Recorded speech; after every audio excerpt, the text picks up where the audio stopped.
Saludos, ¿qué tal? Mi nombre es Rigoberto Gómez, yo soy médico general. Vamos a estar revisando varios temas que corresponden precisamente a bases sobre fisiología. En esta ocasión vamos a empezar a revisar componentes básicos que debemos entender básicamente para abordar la materia. En cuanto a fisiología, hay que comprender, es una materia bastante hermosa, pero hay que tenerle mucho cariño, hay que tenerle el tiempo y el detenimiento para poder entender cómo funcionan las cosas.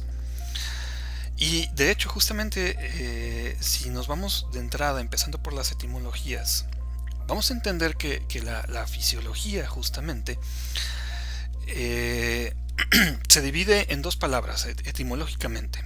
Fisios, o physis, que viene del griego más bien, significa naturaleza, y logia, que viene de logos. Entonces, fisios significa naturaleza, pero no nos estamos haciendo referencia justamente al ambiente, a los árboles, ni nada por el estilo, sino más bien nos estamos haciendo referencia a la constitución, al temperamento, a aquello que conforma, a aquello que hace, ¿okay? O sea, lo que lo hace ser prácticamente. Entonces, y logía o logos es estudio. Entonces, la fisiología se va a encargar precisamente del estudio de la función del ser vivo. ¿Okay? Entonces, se encarga precisamente de estudiar el funcionamiento del cuerpo humano, que también vamos a encontrar fisiología vegetal, fisiología vírica, fisiología bacteriana, pero justamente la fisiología se encargará entonces de describirnos cómo es que el cuerpo humano funciona y se mantiene con vida. ¿Okay? Es importante siempre empezar con las etimologías, porque esto nos va a ir dando pauta a ir conociendo poco a poco cuáles son este, las realidades de cada tema. ¿Y por qué empezar con una parte de aspectos de introducción? Bueno, vamos a ir abordando sobre todo generalidades. Obviamente es una materia que van a tener que desarrollar aún más en la licenciatura. Pero sí es importante porque se tiene que correlacionar demasiado con las materias que son anatomía, con las materias que son bioquímica, y justamente la fisiología necesita de una gran manera de bases de química orgánica, bases de física, y aunque ustedes no lo crean, las matemáticas también entran aquí en una manera muy importante. Entonces, justamente vamos a abordar algunos conceptos rápidos que debemos entender para poder ahora sí empezar con los demás temas básicos.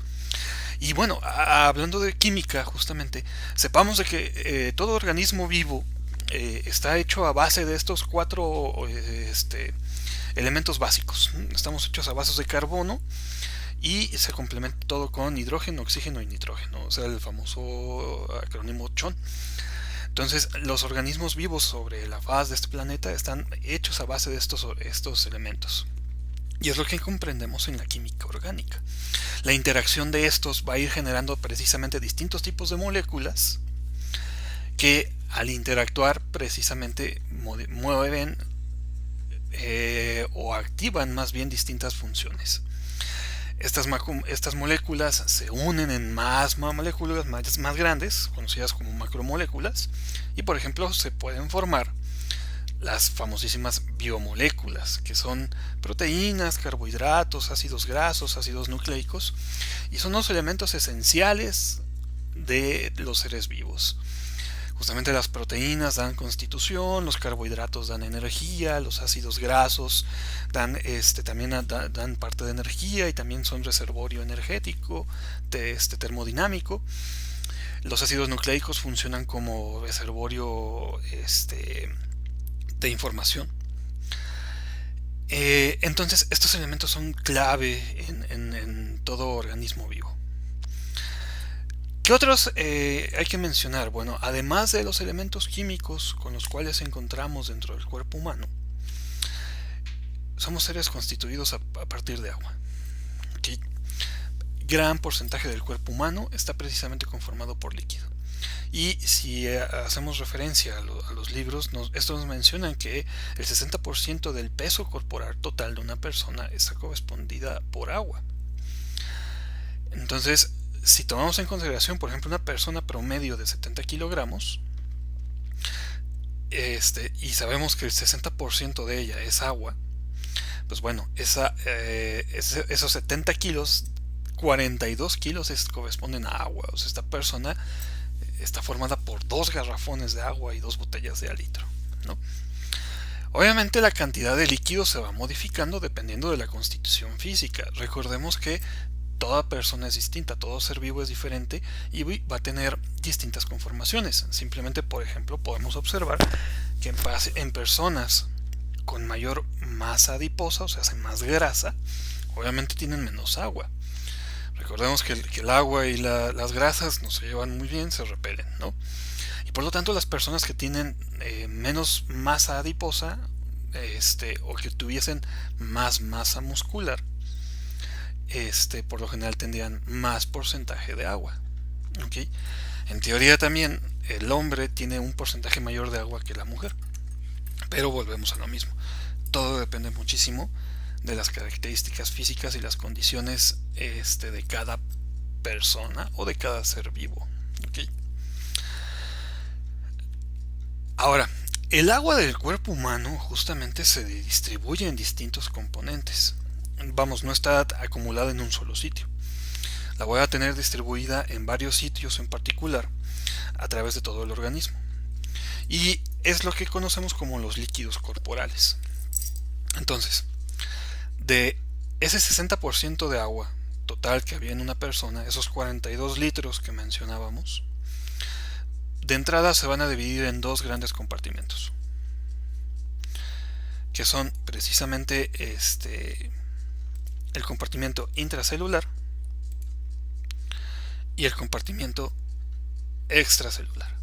Y aquí ya salen 2 términos muy importantes. En la siguiente sesión vamos a hablar sobre célula, pero vamos, cuando ya todas las biomoléculas se han conformado en grandes elementos, se crean precisamente los componentes más esenciales de la vida, que es los organelos, y los organelos juntos forman células. El cuerpo humano está formado por una gran cantidad impresionante de células. Cada una de ellas precisamente va a tener distintos componentes, distinta cantidad de líquido, distintos nutrientes, dependiendo de las funciones que tenga. Entonces, hablando de las millones y millones de células que tiene el cuerpo humano, por ejemplo, en relación también con el resto del cuerpo, tenemos 2 sitios diferentes. Uno, el líquido intracelular. Entonces, si nosotros juntáramos toda el agua que está dentro de todas las células del cuerpo de una persona, veríamos que 40% del agua total van a estar dentro del interior de las células. Y el restante se va a encontrar fuera del espacio de las células. Aquí, por ejemplo, nos lo ponen en peso corporal, ¿no? 40% del peso corporal del agua y 20%. Ya si lo revisamos en otros libros podemos ver otras clasificaciones, pero sí, o sea, si revisamos, el mayor porcentaje de líquido del agua se encuentra dentro de las células, en particular en el líquido intracelular, ¿ok? Y el restante se va a dividir en el líquido extracelular. Todo ese líquido que está rodeando las células del cuerpo humano, que se encuentra precisamente en la sangre, que se encuentra en el líquido que rodea los órganos internos. Todo eso se llama como el líquido extracelular, ¿ok? El líquido extracelular a su vez se divide en 2 grandes compartimentos. El líquido intersticial, que es un líquido que envuelve a todos los órganos del cuerpo humano, ¿ok? Muchos órganos necesitan precisamente estar lubricados para evitar generar roce o inflamación en los tejidos. Entonces vamos a encontrar esta cantidad de líquido, como pues el líquido de las articulaciones, el líquido sinovial, el líquido abdominal en el estómago, en el abdomen precisamente, en el cerebro, el líquido cefalorraquídeo, alrededor del corazón, el líquido pericárdico. Esos son los líquidos intersticiales. ¿Okay? Y tenemos el otro compartimiento, que es el plasma sanguíneo. La sangre, a su vez, como después lo analizaremos, está conformado también por este porcentaje de agua. Son prácticamente 3 litros de agua lo que vamos a encontrar distribuidos en sangre. Entonces, el conjunto de líquido intersticial y el plasma sanguíneo es el líquido extracelular. Y el líquido intracelular corresponde a toda el agua que encontramos en el interior de las células del cuerpo humano. ¿Vale? Entonces, sabemos que el cuerpo está formado por carbono, hidrógeno, oxígeno, nitrógeno, que el cuerpo está formado por un 60% de agua, aproximadamente, y que el agua entonces se distribuye en estos dos grandes compartimentos. Pero ¿qué otros elementos conforman la importancia en la regulación del cuerpo?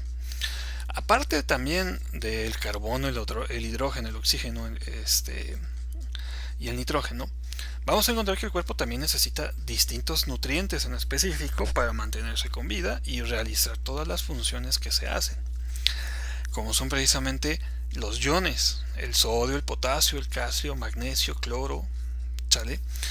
También necesita otros nutrientes como son los fosfatos, el bicarbonato, nutrientes como el colesterol, triglicéridos, carbohidratos, ¿sale?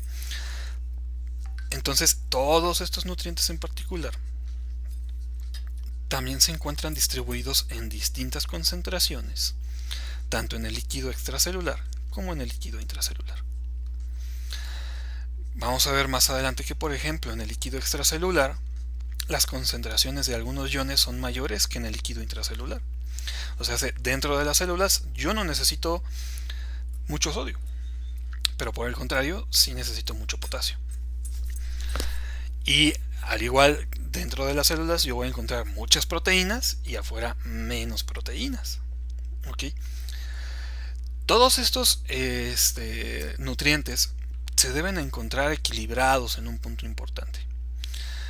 Y aquí van a salir precisamente dos términos muy, muy necesarios que también tenemos que abordar en esta parte introductoria. De alguna u otra manera, pues estos nutrientes también se mueven de un lado hacia otro, o sea, hacia fuera o dentro de las células.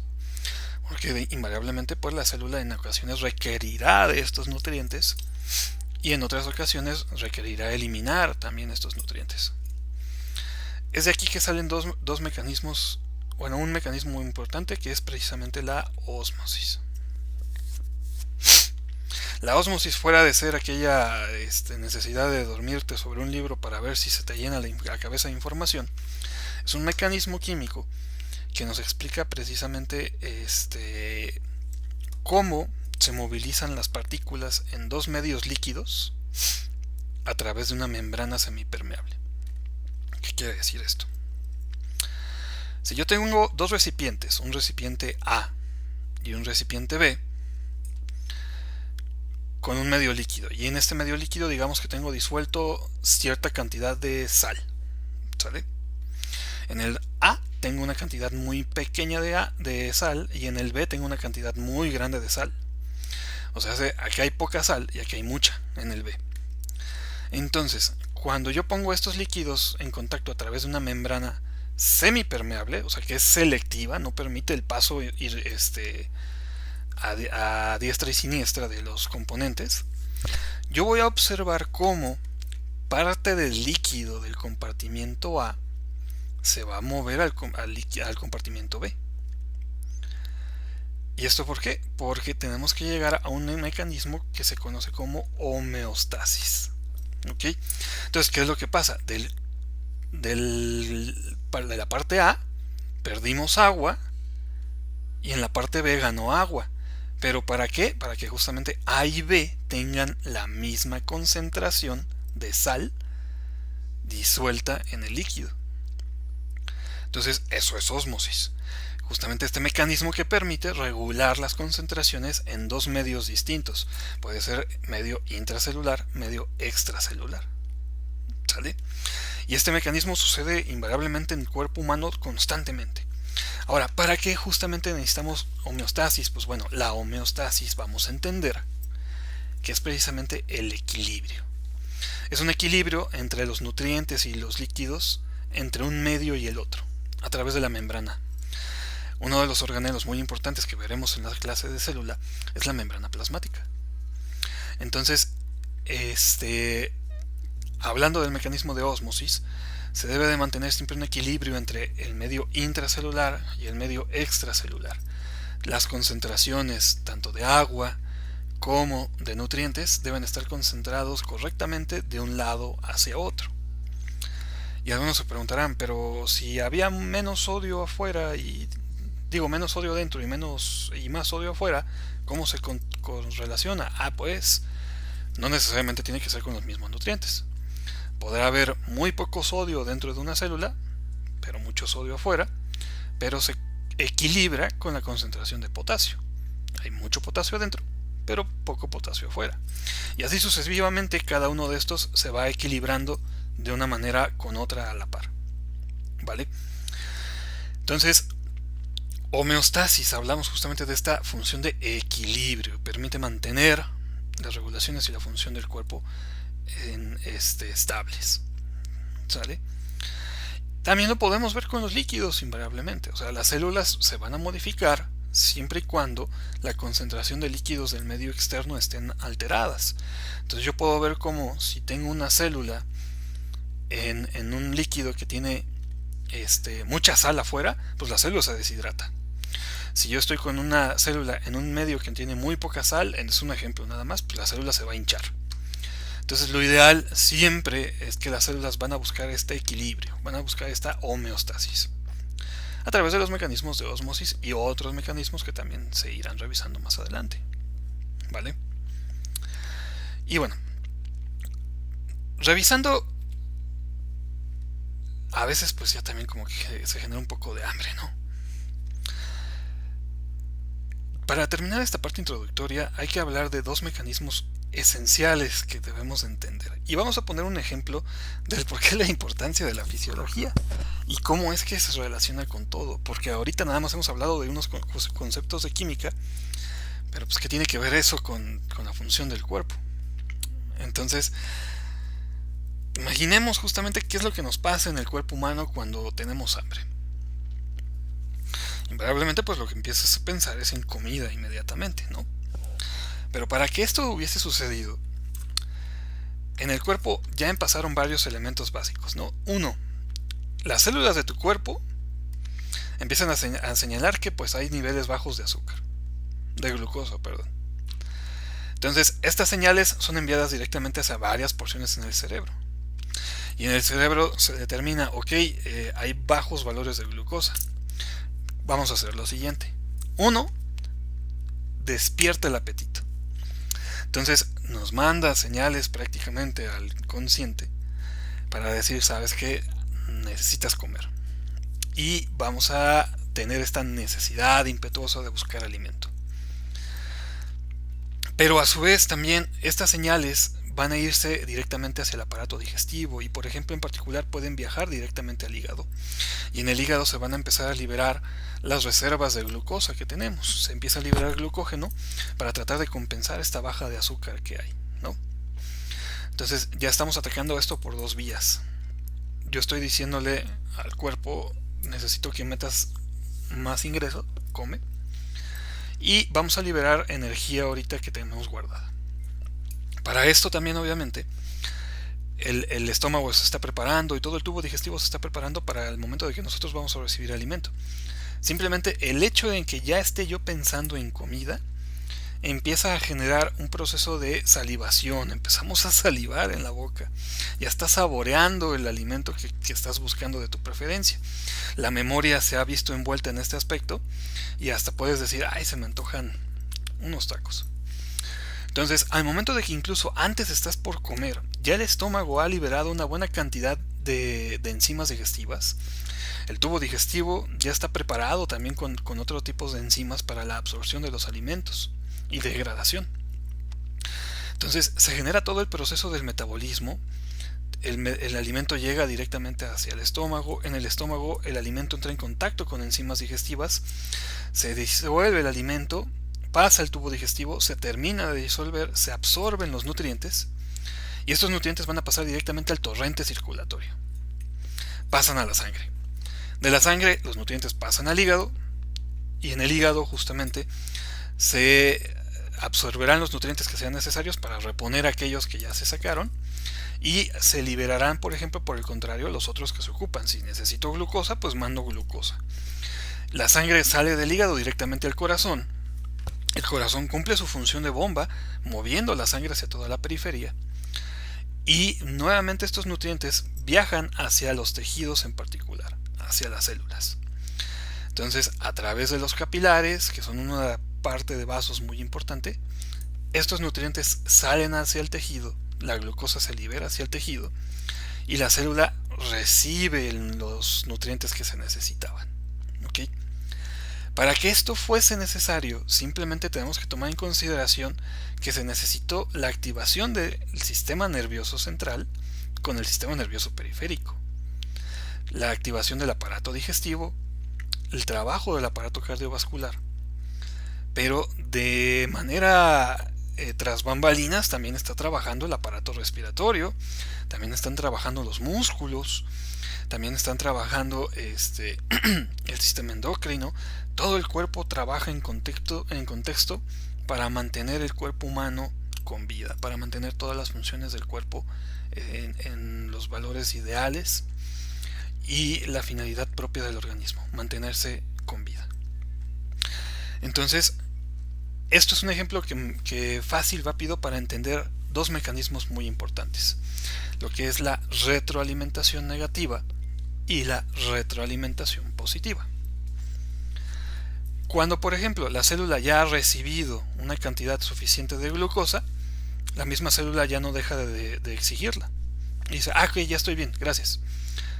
Entonces, cuando la célula dice, ¿sabes qué? Ya no necesito, deja de mandar señales al cerebro y el cerebro dice, bueno, pues ya no mandamos más. Se suprime el apetito, se inactivan las funciones del aparato digestivo y ya no se libera glucosa hepática. Entonces, un mecanismo inicial, cuando la célula ocupaba glucosa, generó una respuesta positiva en el cerebro. Esta respuesta positiva en el cerebro generó otra en el aparato digestivo. Esta otra generó una respuesta positiva en el aparato en el aparato cardiovascular y así sucesivamente. O sea, la respuesta se va haciendo más y más. Se está activando constantemente. Hasta que llegan a un punto que esta respuesta fue realizada, fue satisfecha y por lo tanto se elimina el mecanismo. Entonces, esto conocemos como una retroalimentación negativa. Un estímulo inicial activa varias funciones hasta que es cumplido y al cumplirse se inactiva a sí mismo. ¿Okay? Cuando la célula necesitaba glucosa, activó todas estas funciones en el cuerpo, pero cuando ya la recibe, deja de mandar las señales y se inactiva la respuesta inicial. Retroalimentación negativa. ¿Y cuál es la retroalimentación positiva? Lo que hemos visto, justamente la función aumenta más la actividad. La mayoría de las funciones del cuerpo humano están realizadas o están llevadas a cabo mediante mecanismos de retroalimentación negativa. ¿Okay? Y muy pocas funciones del cuerpo se hacen en base a retroalimentación positiva. Porque si por el contrario no hubiese este estímulo en que la célula dice ya no quiero, seguiríamos metiendo más glucosa a las células y por el contrario, esto ya puede ser producente de alguna enfermedad o algún trastorno. ¿Okay? Entonces, los mecanismos de retroalimentación positiva y negativa son importantes para entender cómo funcionan todas las actividades del cuerpo humano. ¿Vale? Bueno. Realmente, recomendaciones básicas para estudiar este tema. No hay mejor manera que estudiar que los dos libros más icónicos, el Gaitun y el Ganon, son de verdad dos de las recomendaciones que yo les puedo dar. Hace muchos años yo recomendaba el Tortora, pero sinceramente lo pueden utilizar, pero nada más como si es algo introductorio. Ya es mejor irnos directamente a las fuentes verdaderas. Y la verdad, tanto Ganon como Gaitun te explican las cosas de una manera muy, muy bonita. Entonces yo creo que estos dos libros son muy buena recomendación para su estudio. ¿Vale? Entonces, vamos a culminar esta parte por aquí y nos veremos en la siguiente sesión.